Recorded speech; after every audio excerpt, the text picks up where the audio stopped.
Usually it grows a little bit. So Hmm.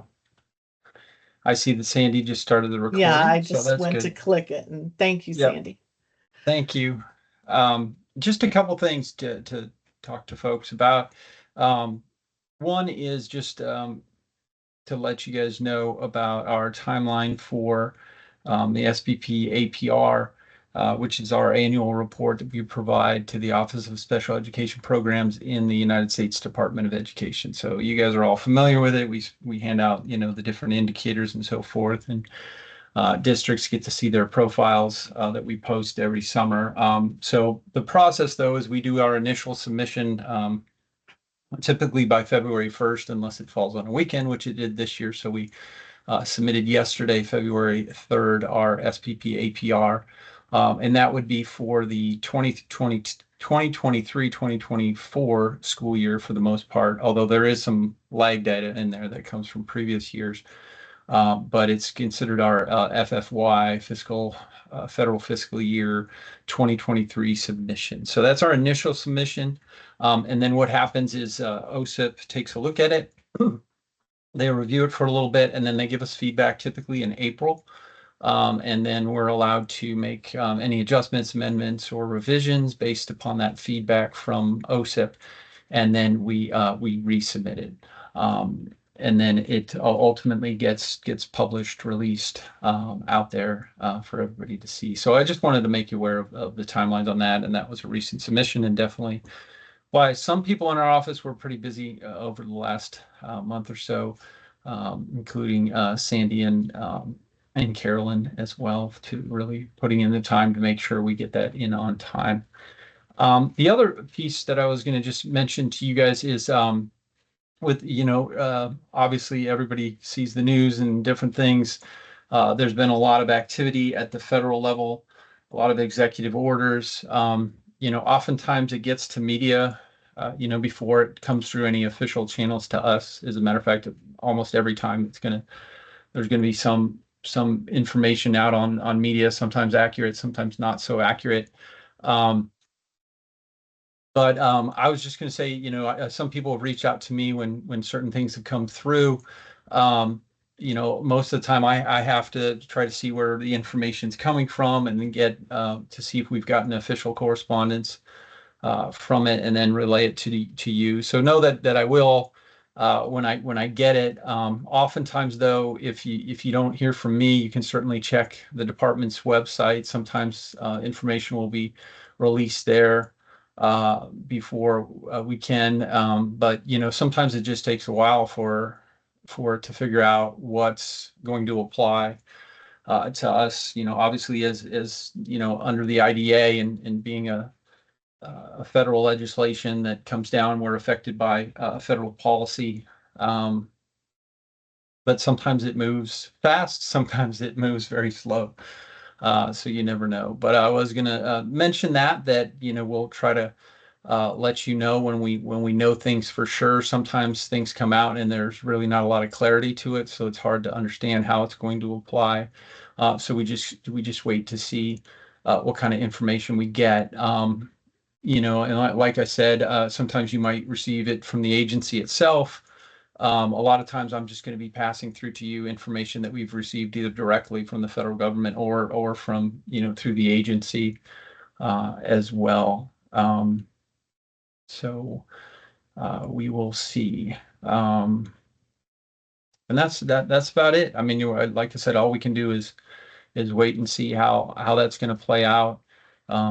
At this point, we're continuing to implement the IDA the way we always have, and do our submissions to the federal government and wait and see what happens in Congress and with any executive orders that might be issued. So anyway, on that, just be patient. Like I said, you're gonna like most likely a lot of things will come out in the media before there's official communications or confirmation of anything. So we need to wait for that before we can let you guys know what's really happening. So we appreciate your patience. So with that, we'll turn it over to Katie for some Ed Plan SC update. Okay. It's me again. I feel like I see a lot of you a lot. And so here we are, Ed Plan, SC updates. We had the Connect webinar last week, went through all that information. If you still have questions about it, don't hesitate to email me. There was one question that came out of that, and I talked to Phil. So we should have an answer to that with more specific guidance on that I'll send out to the power users and Ed Plan contacts. So then the webinar recording is there. It's also available in the training site, but I'm going to send that out in an email, the document with all of the links to all of the webinars that we've had that in the past year. And then we also have the indicator 7 and 12 reports. So we know that there's some issues, but if you encounter any issues while you're running it, if you would submit a ticket, we're trying to track what the issues are. Some of them look like it might be across the districts.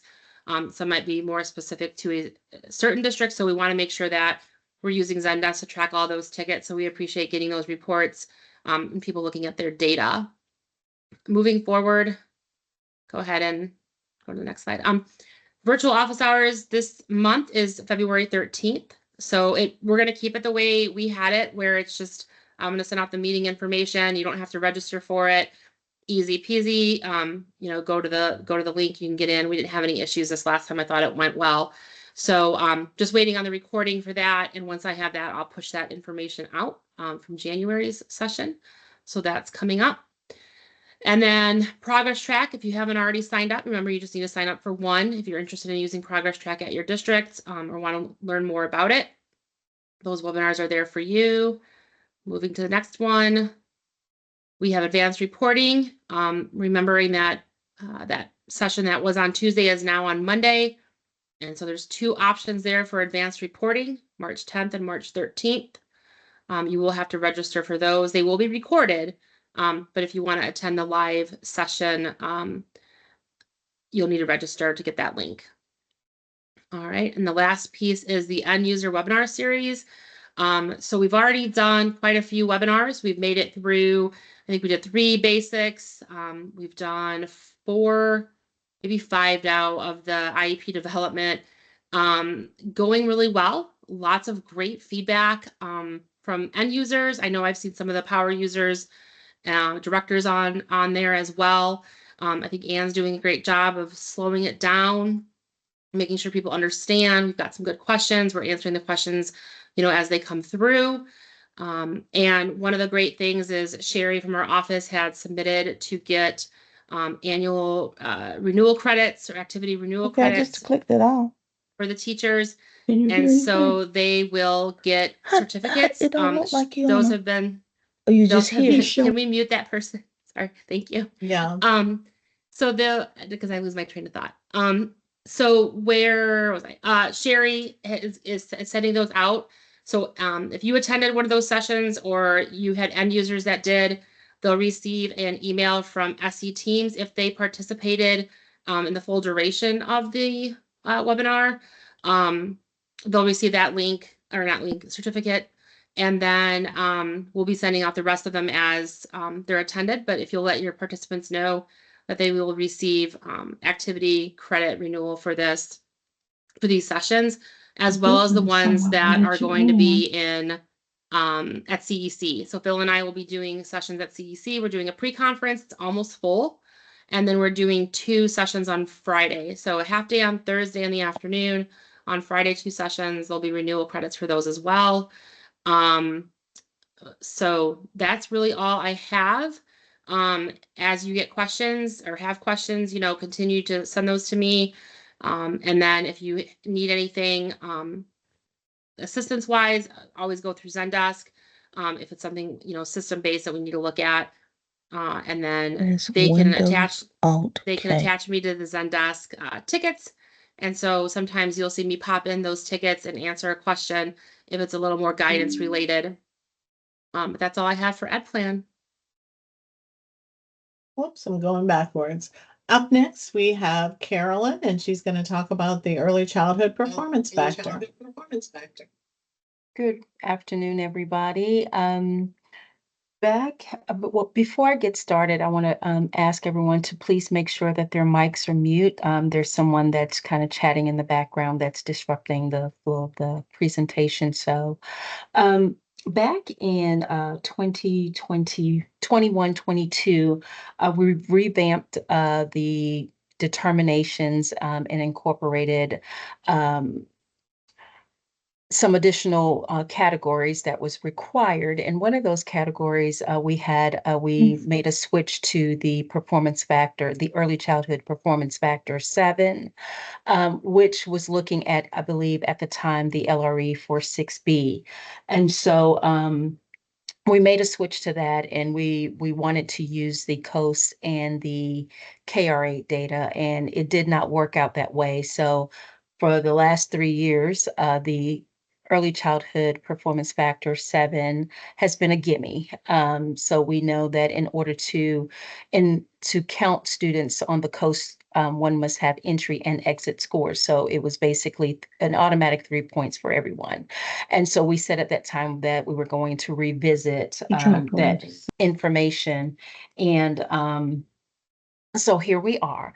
And so what we want to do is create a detailed rubric that outlines specific performance indicators for each assessment criterion, and to ensure that the categories align with the objectives for better assessment clarity. Next slide, please. So our proposal is that we split the early childhood performance factor 7 into 2 categories. One will look at the least restrictive environment for early childhood, which is 6A. And the second part will look at the 6 categories for the COAST outcomes.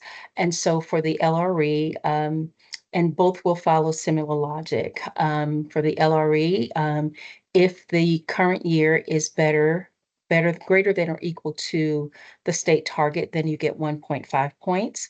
If the current year is better than the state data results, then you get 1 point. And if you don't improve on the target or the state, then we look at the previous year. So if your current year is better than the previous year, then you would be awarded a 0.5 point. If you have no improvement in either of those categories, then you get 0 points. Likewise, for the COAST, we're looking at 4 or more of the outcome areas. So if you meet the target in 4 more of the categories, then you get the 1.5. But if not, if you improve over 4 out of the 6 categories, is better than the state data, then you get the 1 point. And if neither of those are true, then we look at the previous years and did you improve in 4 of those categories? And if there is no improvement at all, then you are awarded no points. Next slide. So just to give you some data so that you could see for the individual outcomes and what it would look like right now, if we actually use the real data, so these numbers are actually accurate. For the LRE, we would have 25 districts that receive no points, looking at the individual areas. 7 districts that will receive 0.5 point, 4 districts will receive 1 point, and 42 districts will receive 1.5. So looking at the LREs, not bad, because majority of the districts receive 1.5 points. However, in looking at the COAST data, it wasn't as pretty as we would like, but we knew that going in. So we would have 57 districts that would receive no points, 6 districts that would receive 0.5 point, 2 districts that will receive 1 point, and 16 districts that will receive 1.5 points. So when you look at that combined for the total of 3 points, next slide. We'd have 6 districts, which are basically some of our charter schools, charter districts, and the former SOPs that would receive NAs because they did not have data applicable for this category. We would have 12 districts overall that would receive 3 points. and we'd have 2 districts that would receive 2.5 points. I do want to state that any half points will be rounded up, so that 2.5 will be rounded up to 3. So those 2 districts would also receive 3 points. 1 district would receive 2 points, and then we had 29 districts that received 1.5 point, which would be rounded up to 2. 4 districts that received 1 point, and 10 districts that would receive 0.5 point, rounded up to 14 districts receiving 1 point. And we had 17 districts that received 0 points across both categories combined. And the percentages that you see to the right are based on 81 districts with Barnwell being consolidated and without Willow Gray. And just a notation that any half points will be rounded up. We do want your feedback, so take some time to think about it. Utilize the chat for questions. We do want to know what your thoughts are about this. And Sherry's about to come up to talk about impact and next steps. But we will have our May 22nd data meeting will be centered around the profiles and the determination. So Sherry, I'll pass off to you. Thank you, Carolyn. Good afternoon, everybody.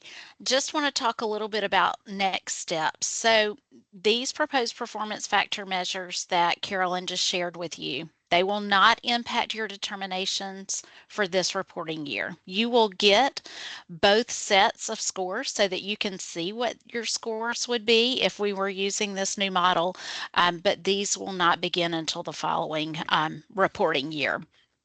Now, saying that, I also want to let you know that based on these scores that you will receive as on this new performance factor, Skippy will be reaching out to some of you to offer some supports to begin addressing some specific identified needs, whether those be with LRE or COAS or both, based on that projected data that we provide with to you.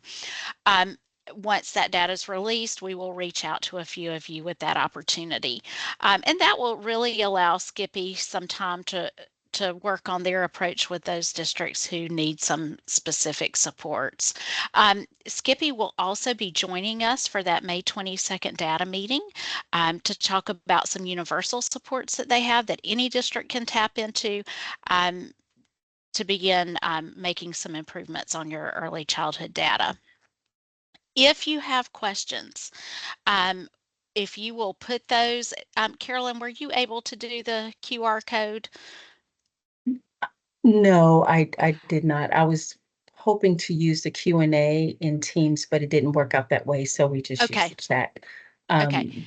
So if you have some questions, feel free to put those in the chat. Feel free to email. Lisa, if you'll go to the next slide, I think we've got some contact information. Please feel free to email us. We would encourage you to do that. And we will definitely address those questions when we have our data meeting.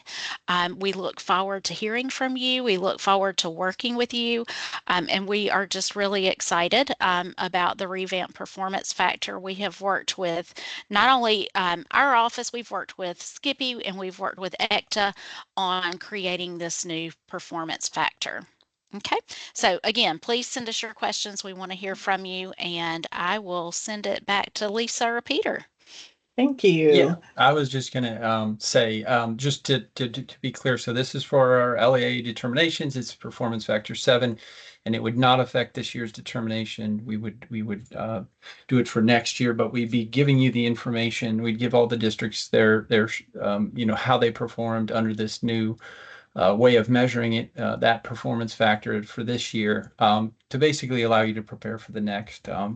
We're trying to balance, both inclusion practices at the preschool level and also, our child outcome summary scores, and making it, meaningful and to progress. We think that there are some good services going throughout the state, but there's always, room for improvement as a state. And so this would be the performance factor going forward. So we welcome your feedback on that. Thank you, Carolyn and Sherry, for doing that. But it has been a lot of time and effort to put this in to try to make it as meaningful as we can. Like I said, to get, to improve the outcomes for our students. So we appreciate that. And then I was asked, Wendy asked if I would repeat some of the comments. So after the TA Center updates, I'll go ahead and repeat what I said at the beginning because some people logged on a little bit late. Cool. Okay, so next up is our TA Center updates, and Academic Alliance, you are up first with Susan Thomas. Well, thank you. We are, welcome. and hi, Lisa. We are just sharing a few of our updates that we have. I think you've all seen this before. Just a reminder, though, that we, in our contract, we've kind of framed our work within the multi-tiered system of support, but that is not, that's a framework, and our work is all about practices to improve outcomes for students with disabilities. And, we keep saying that almost 70% of our students spend at least 80% or more of their day in general education. So we certainly want to make sure these practices get to our general ed teachers. So we've tried to do some things to work with that. And these are a few. Our Evidence-Based Practices Network series. There's a flyer for spring. We've also sent that out to you. It's in our newsletter that talks about our next one is about the power of practice. And we actually have Dr. Paul Riccomini, who's on our advisory board from Penn State, who has done a lot of work in this area of practice. He actually has a chapter in the High Leverage Practice for Disabilities for Inclusive Classrooms, and he's going to talk about practice and how to use that more intentionally with students. So that's February 19th. Those are free. We also record them. We also have a couple of one-pagers coming out with that. We will be at Council for Exceptional Children, and we have a pre-conference session, Work Smarter, Not Harder, Powerful Practices for your Instructional Toolkit. We have an Essential Skills Toolkit we'll be sharing with participants. It's a great opportunity to send general ed instructional coaches who work with teachers in classrooms to really help hone in on those practices in a more intentional way. I always say we talk about giving feedback, but for students with disabilities, there's a little bit more intentional way to do it. That's just one example. So we'll be sharing those things. It will be an interactive workshop that we'll be doing. And then we have a strand that we will be doing at the conference. So the pre-conference, you don't have to attend the conference to come. It's one day in Greenville. It's free, and we have the registration form and our information. The session stream we're doing, you do have to attend the conference, and I hope to see you there. And then I think we have one more slide. Yeah. We do have our second annual MTSS Summit. I want to be very clear. Our purpose is to improve outcomes for students with disabilities. We know that when we put these practices in place, lots of kids will benefit, particularly those who struggle, but we are really aimed at improving outcomes for students with disabilities. And so we have elementary and secondary math intervention sessions with Dr. Paul Riccomini. We have secondary literacy with Dr. Kim St. Martin. She is actually the executive director of the Michigan MTSS Center, but she was one of the authors on the AIR document on reading interventions for grades 4 to 9. So we'll be targeting that. And then Dr. Devin Kearns will be here for elementary literacy. And Dr. Judy Elliott will be doing a piece on problem solving, but we're really honing in on having school teams look at data for our students with disabilities and making sure that they're included in all the work that they're doing when they're doing database problem solving, and not just saying, hey, well, special ed's taking care of that. So it's a great opportunity. We're really excited to see schools and districts joining, and so we look forward to seeing you there. And then, of course, save the date for Summer University. And finally, we have 2 communities of practice. Thanks, Lisa. We have 2 communities of practice coming up. One is database problem solving, and these dates are wrong. Sorry, I did not do this slide. But we have these on our website, and extensive support needs. And we've also sent out a flyer with all those dates on there. But if you go to these, that'll take you to register you register for those dates. All right. Oh, thanks, Susan.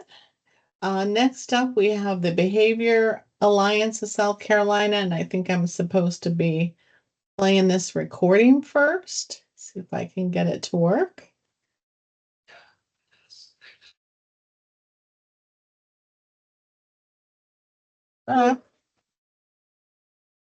Not working on the right screen.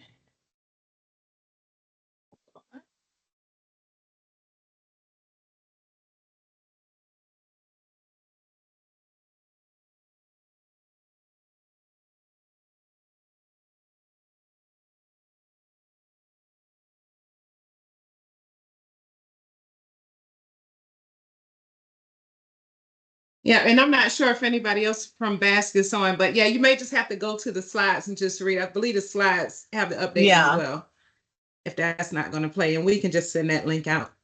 Okay. Okay. Thanks, Shannon. It's gonna, yeah, it's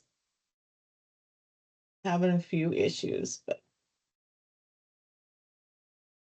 I'm not sure who from Yeah, those are Basque. the same updates for February. Yep. Okay.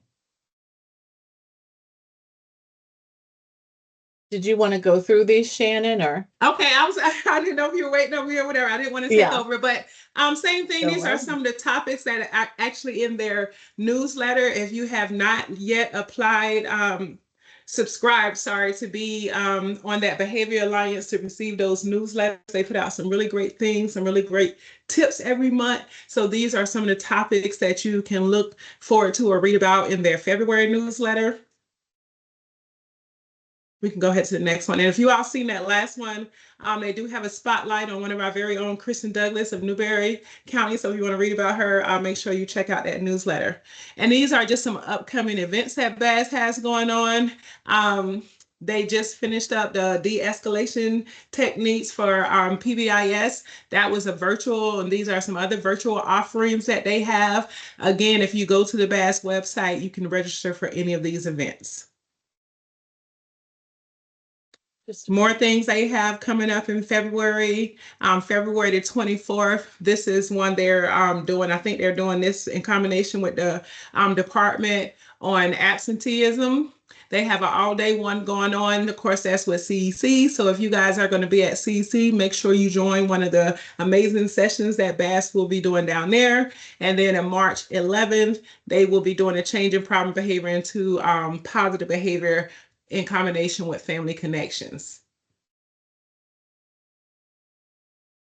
And this is just a one of their self-paced modules. And again, all of their modules that they have online are offered for renewal credits through the department. So make sure if you do any of those, you just submit the information to get your renewal. They're an easy way to get your renewal credits. More stuff from BAS. As you can see, they offer a lot. But most of this stuff is virtual, but they do have a lot of online events as well. I mean, face-to-face events as well. And like you said, Shannon, their website has all this information on it as well. So if you're interested, just check out their website. We've got South Carolina Partnerships for Inclusion next with Melissa. Thanks, Lisa. So if you are going to be joining the SKICA conference later this week, we will be there on Saturday. We have 3 different sessions exploring early childhood inclusion, promoting inclusion through itinerant services, and resources to support early childhood inclusion. So come visit us at those. Can go to the next slide, please. We also are going to have 2 free pre-conferences at the 2025 SCCEC annual conference. It's not required that you be part of the CEC conference to attend, and they are free events. We'll have 2 half-day sessions, the first one being addressing exclusionary discipline in early childhood and developing a child guidance policy. That'll be presented by Joe Wallace and Carrie Kennengeiser. And then you can register at the QR code or click the link to register if you would want to join us for those. The next one is positive strategies to prevent early childhood suspension and expulsion. And so that's going to be presented by Dana Bennett and Tanya Hutchinson, as well as the Dorchester 2 Preschool Continuum Task Force. So we're excited about that. You have until February 14th to register for both of these. And thank you. Pyramid Pieces has released their Reframing Behavior Series, Volume 2, but here is the information for both sections of that. They're free video resources for social, emotional development and behavior. You can access these again through the QR code or through the link at the bottom. And then we also have our Special Education Itinerant Teacher Academy, or our SEIT Academy, is coming up, the virtual information session. That'll be held Thursday, February 13th at 12:30. So if you want to learn more about SEIT and what that looks like, please join us for that. You can register here. The applications for the summer 2025 cohort will open on that day and continue until, I believe, March 13th. Thank you, Melissa. Yes. Our next session will be February 18th.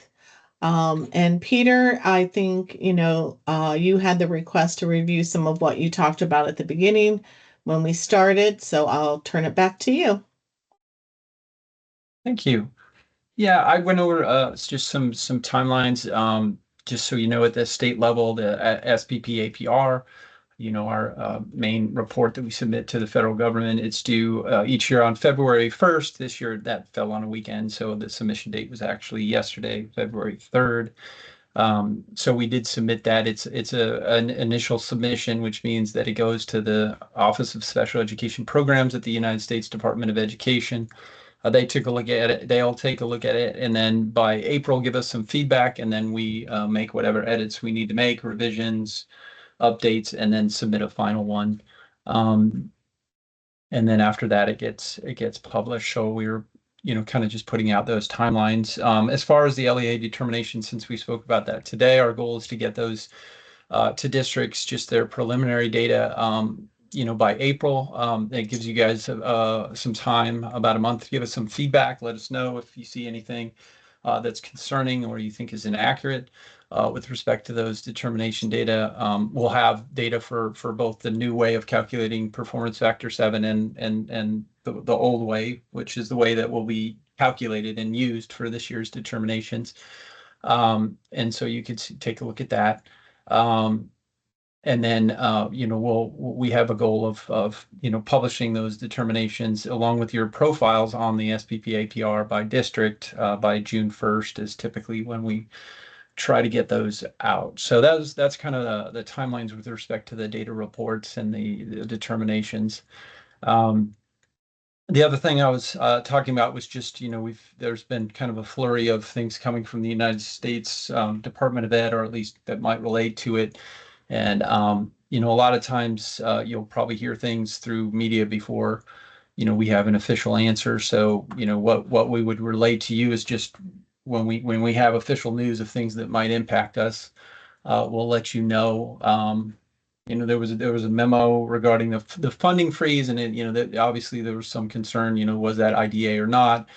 We ultimately, as an agency, did get word that all formula grants would not be affected. So that would include IDA, and then the memo itself was retracted. But a lot of times the things you may hear it through other sources a lot quicker than you might hear it. Like I said, we have to confirm the information, and then a lot of times it goes through the agency as a whole. So you could look to the agency website to see if there's any updates as well. So that's kind of the gist of it. Just you want to get clarity before you send information out. So that's pretty much what we do, is we try to figure out how it's going to impact. And obviously our eyes are in our office, we look mostly to IDA and how's this going to affect the IDA and implementation of that in the state. So when we have information, we'll certainly pass it along. And Peter, we have a question from Wendy Height. Would you hear if our OSIP rep is no longer there? I'll let you address that.